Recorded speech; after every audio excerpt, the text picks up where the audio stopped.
ഉണ്ണിയമ്മേ കുമ്പടി വന്നു. മലമ്പുഴ എന്നൊരു സ്ഥലമുണ്ട്. കേരളത്തില് 5 കൊല്ലം കുടുംബം മാത്രം മലമ്പുഴ നിയോജകമണ്ഡലം സന്ദർശിക്കുകയും പാലം എന്ന് പറഞ്ഞ് ഞങ്ങളെ പാലത്തിലേക്ക് നോക്കിപ്പിക്കുകയും ചെയ്യുന്ന ഈ ഭരണം നിങ്ങൾ എത്ര മികവോടെ കൊണ്ടുവന്നറിയില്ല. കേരളത്തിൽ അങ്ങോളം ഇങ്ങോളം നിങ്ങൾ പറയുന്നത് എന്തുമാത്രം വികസനമാണെന്നാണ്. ദയവീത് താങ്കൾ ഒന്ന് പിന്നോട്ടും ഒന്ന് ഇതിനകത്തോട്ടും നടക്കണം. കേരളം മൊത്തം നടക്കണ്ട, കേരളം മൊത്തം നടക്കണ്ട. വിരലിൽ എണ്ണി പന്നി ജനങ്ങളെ മണ്ടന്മാരാക്കിക്കൊണ്ടിരിക്കുന്ന ഈ പ്രകസനം ഒന്ന് നിർത്തൂ. എന്തിനാണ് അത്? നിങ്ങളുടെ രീതി തന്നെ പറയുകയാണെങ്കിൽ ഞങ്ങൾക്കിനിയും നിങ്ങളെ വിശ്വാസമില്ല. കാരണം പറഞ്ഞ് ഇന്ന് മുതൽ 1000 രൂപ നിങ്ങൾക്ക് ഇന്ന് മുതൽ കിട്ടും ചേച്ചി, സത്യം ചെയ്യൂ എന്ന് പറഞ്ഞ് ചില പ്രകടനങ്ങൾ ചില വ്യക്തികൾ നടക്കുന്നുണ്ട് വാർഡ് തോറും. ഇനി വേറൊരു കാര്യം മൂന്നാളും കൂടി പറയാം, തെറ്റിദ്ധരിക്കണ്ട. അതായത് ഇന്ന് നിങ്ങൾ പറയുന്ന പാലത്തിന്റെ പണിക്ക് കേന്ദ്ര ഗവൺമെന്റ് ചോദിക്കും, സ്റ്റേറ്റിനായി ചോദിക്കുന്നു. എന്റെ സുഹൃത്തുക്കളെ, എന്റെ വീടിന് മുമ്പിൽ 7-ാം വാർഡ്, എന്റെ വീട് 8-ാം വാർഡിൽ. എന്റെ ഭാര്യക്ക് 7-ാം വാർഡിൽ വോട്ട്, എനിക്ക് 8-ാം വാർഡിൽ വോട്ട്. ഈ മുൻപാത്തെ പാലം ചെയ്യണമെങ്കിൽ ആര് പറയും? നീ അവനെ ചോദിക്കണേ, നീ ഇവനെ ചോദിക്കണ പറഞ്ഞ് ഞങ്ങൾക്ക് നടക്കാൻ പറ്റില്ല. 100% ഞാൻ യോജിക്കുന്നു. ജനങ്ങളെ നട്ടം തിരിപ്പിക്കാനല്ല നിങ്ങളെയൊക്കെ തെരഞ്ഞെടുക്കുന്നത്. ഞങ്ങൾക്ക് തലയ്ക്ക് ഭ്രാന്തായിട്ടല്ല വോട്ട് ചെയ്യുന്നത്. പൊതുജനം പ്രവർത്തിക്കും, പ്രതികരിക്കും. നിങ്ങളിൽ ആര് ശുക്രനടിക്കും എന്ന് നമുക്ക് കാണാം.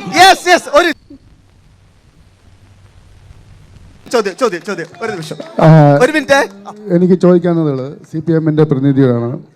ഇതൊരു നടക്ക് പോണ മാതിരില്ല. കഴിഞ്ഞ 35 വർഷത്തോളം ഇവിടെ CPM ഭരിക്കുന്ന ഒരു പഞ്ചായത്താണ് ആറ്റത്ര പഞ്ചായത്ത്. ഇവിടെ നമ്മുടെ സാധാരണപ്പെട്ട കുട്ടികൾക്ക്, ഇത്രയും വലിയ ഗതികെട്ടവൻ ഈ ലോകത്ത് വേറെ ആരെങ്കിലും ഉണ്ടാവും എന്റെ കർത്താവേ? നമ്മുടെ സാധാരണപ്പെട്ട കുട്ടികൾക്ക് ഒരു കളിക്കളം, അവർക്ക് മുന്നോട്ട് സ്പോർട്സുമായിട്ട് ബന്ധപ്പെട്ടിട്ട് മുന്നോട്ട് വരാനായിട്ട് എന്തെങ്കിലും ഒരു പ്രവൃത്തി 35 വർഷം നിങ്ങൾ ഭരിച്ചു. വളരെ പ്രധാനപ്പെട്ട ഇതില് ഇപ്പൊ നമ്മൾക്ക് ഒരു NSS ഗ്രൗണ്ടാണ് നമ്മൾ യൂസ് ചെയ്തിട്ടുണ്ടായിരുന്നത്. ഇതിപ്പോ അതും ആൾക്കെട്ടി അടച്ചു.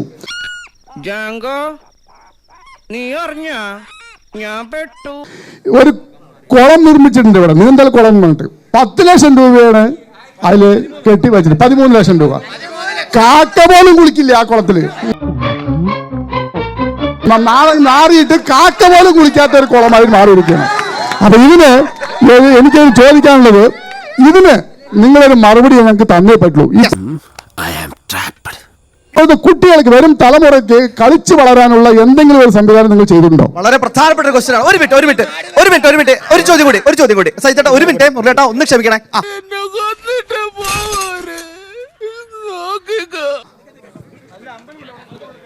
ഇപ്പോ ഇവര് 3 പേരും റിയാക്ട് ചെയ്യുന്നില്ല. റിയാക്ട് ചെയ്യാൻ പാടില്ല, 3 പേരും ഒന്നാണ്. പക്ഷേ എങ്കിലും കോയമ്പത്തൂര് 30 കിലോമീറ്റർ 2 കൊല്ലം കൊണ്ട് പാലം പണി കഴിഞ്ഞു. 30 കിലോമീറ്റർ അറിയോ? കോയമ്പത്തൂര്. അതൊന്നും എനിക്കറിയാൻ മേല. ഇവിടെ എന്തുകൊണ്ട് ചെയ്യുന്നില്ല? ഞങ്ങൾക്ക് ഓട്ടോ ഡ്രൈവർമാർക്കാണ് അറിയോ? റോഡുകള് ഒറ്റ റോഡ് രൂപമില്ല. മറുപടിയിലേക്ക് പോട്ടെ. ഒരു മിനിറ്റ്. അപ്പൊ അതിനുള്ള പരിഹാരം കണ്ടെത്തണം. തീർച്ചയായും ഓരോരുത്തരായി വരാം. ആദ്യം ഞാൻ ഏറ്റവും കൂടുതൽ ചോദ്യങ്ങള് ശ്രീ ഇടതുപക്ഷ പ്രതിനിധിയാണ്. ഇത്രയും വലിയ ഗതികെട്ടവൻ ഈ ലോകത്ത് വേറെ ആരെങ്കിലും ഉണ്ടാവും എന്റെ കർത്താവേ?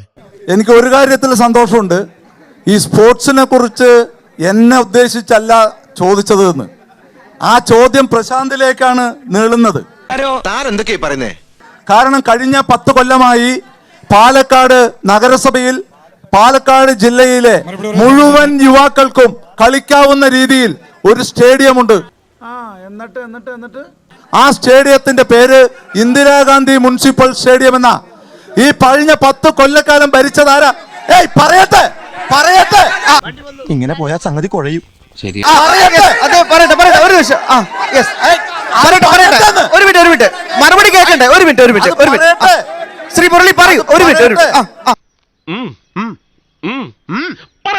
പറയൂ. അത് പറയട്ടെ. അതെ, അത് കഴിഞ്ഞ് അകത്തേത്തറയിലേക്ക് വരുമെന്ന് നമുക്ക് പ്രതീക്ഷിക്കാം. പറയൂ. അപ്പോ പാലക്കാട് നഗരസഭയുടെ ഇങ്ങനെയാണെങ്കിൽ ഞാൻ കളിക്കല്ല, ഞാൻ നേരെ ചിറാപുഞ്ചിയിൽ പോയി മണൽ വിൽക്കാൻ പോകുന്നു. ഇന്ദിരാഗാന്ധി മുനിസിപ്പൽ സ്റ്റേഡിയം എന്ന് പറയുന്നത് 25,000 ആളുകൾക്ക് കളി കാണാൻ കഴിയുന്ന ഒരു സ്ഥലം. അത് പാലക്കാട് ഈ 10 വർഷക്കാലം ഭരിച്ചിട്ട് അവിടെ ആർക്കാണ് ഒരു ഉപയോഗം? ഏത് യുവാവാണ് കളിക്കുന്നത്? അപ്പോൾ സ്വാഭാവികമായും സ്പോർട്സിനെതിരായ ഒരു സംവിധാനം പാലക്കാട് ചെയ്തുകൊണ്ടിരിക്കുമ്പോൾ ഇവിടെ അങ്ങനെ ഒരു ആവശ്യമുണ്ടെങ്കിൽ ആ ആവശ്യം ന്യായമായും വരാൻ പോകുന്ന ഇടതുപക്ഷ മുന്നണിയുടെ പഞ്ചായത്ത് പരിഹരിക്കുമെന്ന കാര്യത്തിൽ യാതൊരു തർക്കവുമില്ല. ഒരു മിനിറ്റ് ഡയറക്റ്റ് ആരോപണമായിട്ടൊന്ന് അദ്ദേഹം മറുപടി പറയാം. അങ്ങനെയൊക്കെ കവി തല്ലു വാങ്ങിയിട്ടേ പോകുന്ന തോന്നുന്നത്. പാലക്കാടിനെ കുറിച്ച് പറഞ്ഞു. എന്തായാലും സ്റ്റേഡിയം ഒക്കെ പറഞ്ഞതിൽ വലിയ സന്തോഷമുണ്ട്. കാരണം എന്താ അറിയോ, ഈ CPM-ന്റെ സംസ്ഥാന സർക്കാർ ഇവരുടെ എവിടെ പോണു? വെള്ളം കുടിക്കണം. സ്റ്റേഡിയവുമായി ബന്ധപ്പെട്ട് ഒരു ഇൻഡോർ സ്റ്റേഡിയം ഉണ്ട് പാലക്കാട്. ഇവരുടെ സംസ്ഥാന സ്പോർട്സ് കൗൺസില് അതിന് താഴെ ഒരു കമ്മിറ്റിയൊക്കെ ഉണ്ടാക്കിക്കൊണ്ട് ഒരു ആക്ഷൻ കൗൺസിലൊക്കെ വെച്ചുകൊണ്ട് ഒരു ഇൻഡോർ സ്റ്റേഡിയം ഉണ്ട്. നീ അറിഞ്ഞ ഞാൻ പിന്നെ വിട്ടു. അതൊരു ഭാർഗവീ നിലയം പോലെ കിടക്കുന്നുണ്ട്. ഇവരുടെ CPI ഓഫീസിന്റെ നേരെ മുമ്പിലാണ്. അതിപ്പോ 2 കാര്യത്തിന് ഉപയോഗിക്കുന്നത്. ഒന്നാമത്തെ കാര്യം, കുറെ പിള്ളേർക്ക് കള്ളും കഞ്ചാവും അടിക്കാൻ. രണ്ടാമത്തെ കാര്യം എന്താണെന്ന് ഞാൻ പറയുന്നില്ല. CPIയുടെ ഓഫീസ് മുമ്പിലുണ്ട്. ഇവരൊന്ന് എത്തി നോക്കിയാൽ കാണാം. ഇവരുടെ കയ്യിൽ കിട്ടിയ ഇൻഡോർ സ്റ്റേഡിയം ഇവർ പണി തുടങ്ങി അതൊരു ഭാർഗവീ നിലയം പോലെയാക്കി. അതിനകത്ത് 1, 2, 3 എത്ര പേര് ആത്മഹത്യ ചെയ്തിട്ടുണ്ടെന്ന് ദൈവത്തിന് അറിയുള്ളൂ. അപ്പൊ ഇത്തരത്തിൽ അവിടെ പാലക്കാട് ഇന്ദിരാഗാന്ധി മുനിസിപ്പൽ സ്റ്റേഡിയത്തിൽ ഇന്ന് പോയാലും അവിടെ ഫുട്ബോൾ കളിക്കാനും പറ്റും, അവിടെ സ്റ്റേഡിയം ഉപയോഗിക്കാനും പറ്റും. ഇത് വടി കൊടുത്ത് അടി വാങ്ങുന്ന പരിപാടിയാണല്ലോ ബാബു. പക്ഷെ ഇവർ ഏറ്റെടുത്തിട്ടുള്ള ഇൻഡോർ സ്റ്റേഡിയം ഒരു ശവകുടീരം പോലെ ആ ശ്മശാനത്തിനെ നോക്കിക്കൊണ്ടാണ് ഇന്നും CPIയുടെ ജില്ലാ ഓഫീസിലേക്ക് എല്ലാ ദിവസവും മുരളിയേട്ടൻ പോയിക്കൊണ്ടിരിക്കുന്നത്. സത്യമാണെങ്കിലും എനിക്ക് അംഗീകരിച്ചു കൊടുക്കാൻ പറ്റുമോ? ആ ഇൻഡോർ സ്റ്റേഡിയം എപ്പോഴെങ്കിലും ഒന്ന് നിങ്ങളുടെ സംസ്ഥാന സർക്കാരിലെ സ്പോർട്സ് കൗൺസിൽ നിങ്ങൾ തന്നെയാണ് എപ്പോഴെങ്കിലും ഒന്ന് എന്താക്കാൻ പറ്റും. വല്ലാത്ത തലവേദന, ഞാനൊന്ന് കിടക്കട്ടെ. അതിന്റെ ഒരു പ്രശ്നം എന്താന്ന് പറഞ്ഞു കഴിഞ്ഞാൽ ഇൻഡോർ സ്റ്റേഡിയം പണി പൂർത്തിയാക്കാത്തത് പ്ലാനിംഗ് ബോർഡിന്റെ സമ്മതക്കുറവുണ്ട്. ഞാൻ കളിക്കൂല, പിടിപിടി.